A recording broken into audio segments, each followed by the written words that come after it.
Hello homeopathy lovers and learners. నేను doctor Himabindu, consultant homeopath. ఇవాళ మరో బ్యూటిఫుల్ వీడియోతో మీ ముందుకు వచ్చేసానండి. ఇక ఇవాల్టి మన టాపిక్ అతి నిద్ర, ఎక్సెసివ్ స్లీపీనెస్. దీనిని హైపర్సోమ్నియా అని కూడా అంటాము. ప్రతి మనిషికి నిద్ర చాలా అవసరం. ఒక వ్యక్తికి సగటున రోజుకు 8 గంటల నిద్ర అవసరం ఉంటుంది. అంతకన్నా తక్కువ ఉన్న ప్రమాదమే, ఎక్కువ ఉన్న ప్రమాదమే. ఈ హైపర్సోమ్నియాతో బాధపడే వాళ్ళు రోజుకు 10 గంటల కంటే ఎక్కువసేపు నిద్రపోతారు. క్రానిక్ సఫరర్స్ అయితే 16-18 గంటల పాటు నిద్రపోతూ ఉంటారు. అన్ని గంటల పాటు నిద్రపోయి లేచిన తర్వాత కూడా వాళ్ళకు రిఫ్రెష్మెంట్ ఫీలింగ్ ఉండదు. వీరిలో మరో లక్షణం పగటి నిద్ర. రాత్రంతా నిద్రించిన తర్వాత కూడా పగలు కూడా నిద్రిస్తుంటారు. ఇది మన ప్రకృతి నియమాలకు విరుద్ధం. జీవ గడియారం అంటే సర్కేడియన్ రిథం. ఇది మన బాడీలో ఒక అంతర్గతమైన గడియారం లాంటిది. ఇది రాత్రి పగలు చీకటి వెలుగుల ఆధారంగా 24 అవర్స్ సైకిల్ని ఫాలో అవుతుంది. ఇది మనం ఎప్పుడు పడుకోవాలో, ఎప్పుడు మెలకువతో ఉండాలో నిర్ణయిస్తుంది. అంతేకాదు, ఇది మన శరీర ఉష్ణోగ్రతను, హార్మోనుల ఉత్పత్తిని, జీర్ణక్రియను, మెదడు పనిచేసే తీరును కూడా నిర్ణయిస్తుంది. హైపర్సోమ్నియా అన్నది ఒక న్యూరలాజికల్ డిసార్డర్, అంటే నాడీ సంబంధమైన రుగ్మత. మారిన జీవనశైలి కారణంగా కానీ, శరీరానికి తగినంత వ్యాయామం లేకపోవడం కారణంగా కానీ, స్థూలకాయం, పోషకాహార లోపం, మానసిక ఒత్తిళ్లు, హార్మోనల్ ఇంబ్యాలెన్స్ కారణంగా ఈ జీవ గడియారం డిస్టర్బ్ అవుతుంది. తద్వారా స్లీప్ వేక్ సైకిల్ కూడా డిస్టర్బ్ అవుతుంది.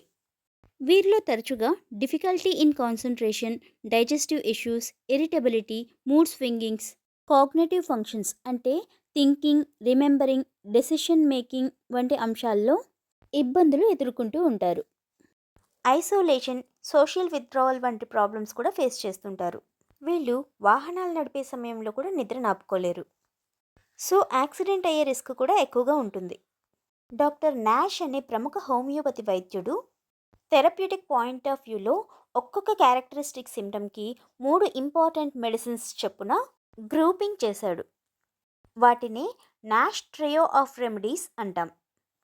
So Nash trio of sleepy remedies ఏవంటే యాంటిమోనియం టార్ట్, నక్స్ మోస్చాటా, జెల్సిమియం. సో మన ఫస్ట్ రెమెడీ యాంటిమోనియం టార్ట్. ఇది ఎక్స్ట్రీమ్స్ ఆఫ్ లైఫ్ అంటే చిన్నపిల్లలకు, వృద్ధులకు చాలా బాగా పనిచేస్తుంది. దీన్నే టార్టార్ ఎమెటిక్ అని కూడా అంటాము. ఎమెటిక్ అంటే వికారం, వాంతుల్ని ప్రొడ్యూస్ చేసే పదార్థం అని అర్థం. పిల్లలో విపరీతమైన వికారం, వాంతులు, విరోచనాల తర్వాత విపరీతమైన నిద్ర ముంచుకొస్తుంది. ముఖం బాగా పాలిపోయి నుదుటి భాగం పైన చల్లటి చెమట పడుతుంది. కాళ్ళు చేతులు ఐసీ కోల్డ్గా అంటే పూర్తిగా చల్లబడిపోతాయి. విపరీతమైన నీరసం, నిస్సత్తువతో కళ్ళు తిరిగి పడిపోతూ ఉంటారు.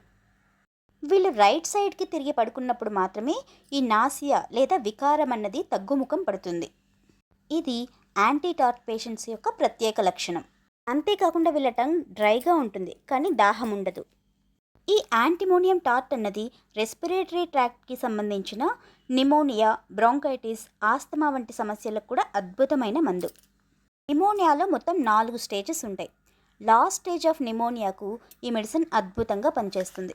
లంగ్స్లో మ్యూకస్ బాగా అక్యుములేట్ అయి ఉంటుంది. పెద్ద పెద్ద ర్యాట్లింగ్ సౌండ్స్ వినిపిస్తాయి.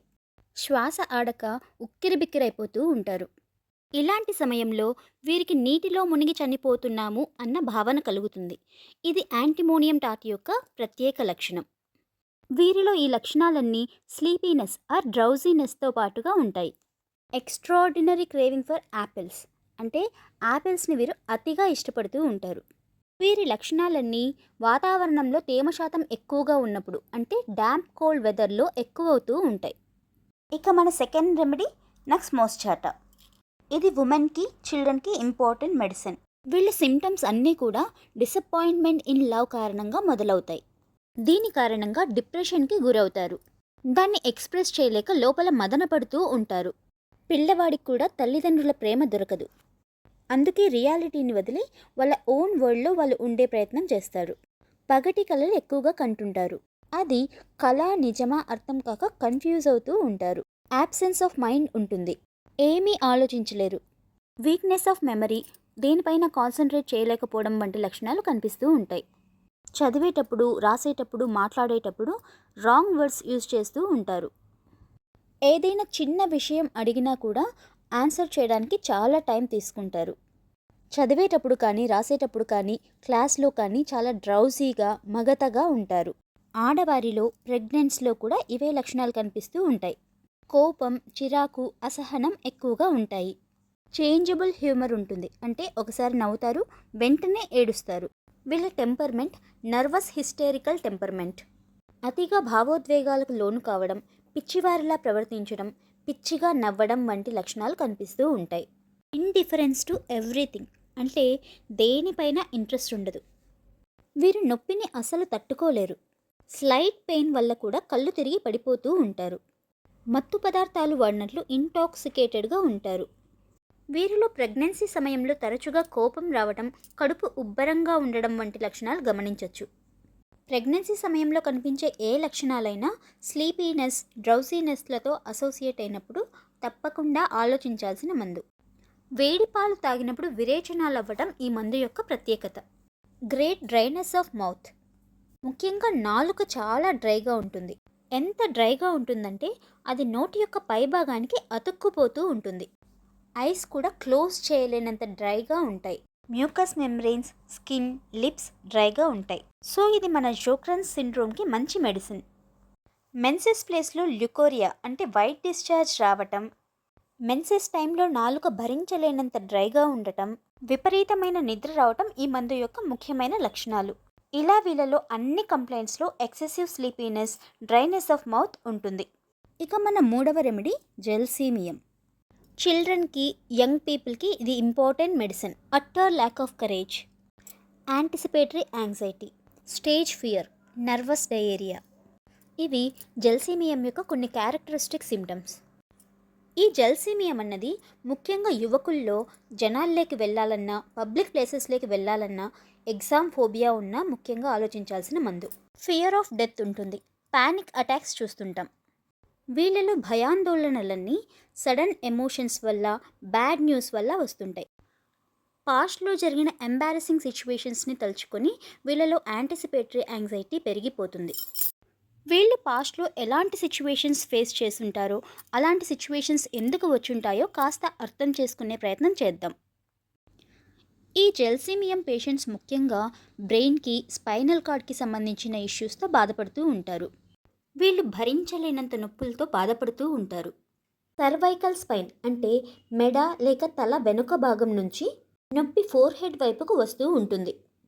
ప్రొఫ్యూజ్ యూరినేషన్ అంటే అధిక మొత్తంలో మూత్రాన్ని విసర్జించినప్పుడు మాత్రమే వీళ్ళకు తలనొప్పి తగ్గుతుంది.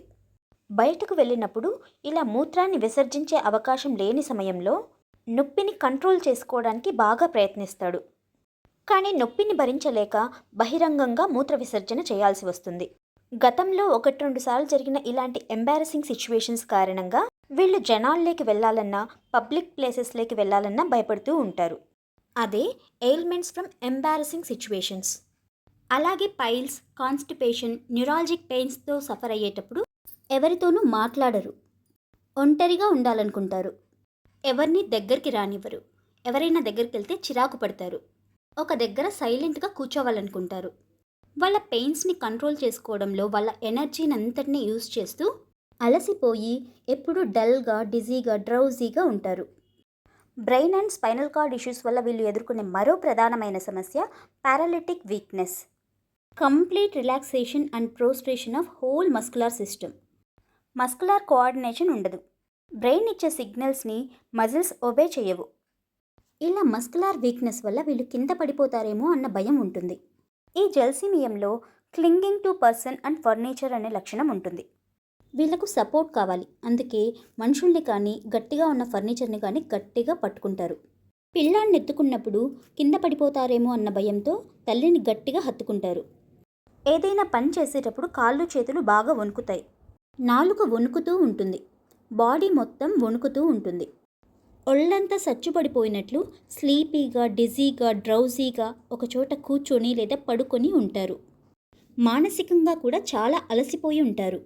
ఏదీ ఆలోచించలేరు. లీస్ట్ మెంటల్ ఎగ్జర్షన్ వల్ల కూడా లక్షణాలన్నీ అధికమవుతాయి. నిస్సత్తువతో, మగత నిద్రతో ఉంటారు. వీళ్ళ కనురెప్పలు చాలా భారంగా ఉంటాయి. కళ్ళను పూర్తిగా తెరవలేరు. Paralysis, diplopia, drooping of eyelids, neurologic పెయిన్స్కి ఇది ఇంపార్టెంట్ మెడిసిన్. తల చుట్టూ టైట్ బ్యాండ్ సెన్సేషన్ ఉంటుంది. సన్ స్ట్రోక్కి మంచి మెడిసిన్. లక్షణాలన్నీ ఎండ వల్ల అధికమవుతాయి.